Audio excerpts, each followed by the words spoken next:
Ichki ishlar vazirligi tizimidagi xodimlar o'rtasidagi namunali oila ko'rik-tanlovining respublika bosqichi o'tkazildi. Toshkent viloyati Bo'stonliq tumanida tashkil etilgan tadbirdan muxbirimiz Ro'zagul Omonova reportaji. 15 may Xalqaro oila kuni munosabati bilan Ichki ishlar vazirligi tizimida xizmat qilayotgan xodimlar o'rtasida 2022 yildan buyon o'tkazib kelinayotgan namunali oila ko'rik-tanlovidan ko'zlangan asosiy maqsad oila muqaddasligini ulug'lash, milliy qadriyatlarni asrab-avaylash, ichki ishlar organlari xodimlari oilalari o'rtasida sog'lom ma'naviy muhitni mustahkamlash, yoshlarni oila hayotiga tayyorlash hamda ibratli oilalar tajribasini ommalashtirishdan iborat. Ichki ishlar vazirligi huzuridagi Oqtosh bolalar oromgohida Respublika ichki ishlar organlari xodimlari o'rtasida namunali oila ko'rik-tanlovining respublika bosqichi bo'lib o'tdi. Albatta ushbu bosqichda saralab olingan 19 ta jamoa ishtirok etgan bo'lsa, bu jarayonlarda ham ular bir-birlari bilan juda ham keng kurashlarda o'tdi. Albatta ular 3 ta shart bo'yicha bellashishdi.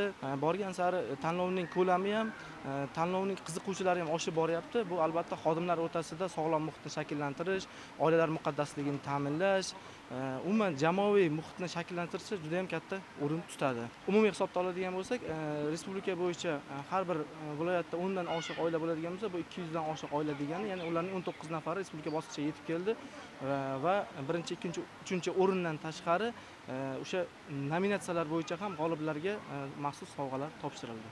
Tanlov yakuniga ko'ra birinchi o'rin Navoiy viloyatidan katta serjant Rozikovlar oilasi, ikkinchi o'rin Ichki ishlar vazirligi markaziy apparati mayori Abdullayevlar oilasi, uchinchi o'rin Transport va turizm obyektlarida xavfsizlikni ta'minlash departamenti mayori Jumaboyevlar oilasiga nasib etdi. Shuningdek, qator ishtirokchilar Zukka oila, faol oila, ibratli oila, ijodli farzand, sportchi oila nominatsiyalari bo'yicha ham taqdirlandilar.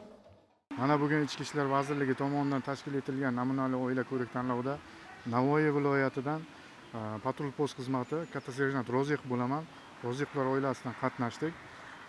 Ko'tarinki ruhda o'tkazildi. Mana O'zbekiston Respublikasi Ichki ishlar vazirligi tomonidan tashkil etilgan Oqtosh oromgohida tashkil etilgan mana shunday dam olish maskanida farzandlarim bilan, oilam bilan juda ham bir ko'tarinki ruhda o'tkazilgan namunali oila ko'rik-tanlovda qatnashdik va faxrli birinchi o'rinni egalladik. Juda ham bir mana shunday ezgu tilak asosida o'tkaziladigan ko'rik-tanlovlar ko'proq bo'lish tarafdorimiz. Mana shunday ko'rik-tanlov tashkil etgan Ichki ishlar vazirligiga, rahbariyatga chuqur minnatdorchilik bildiraman.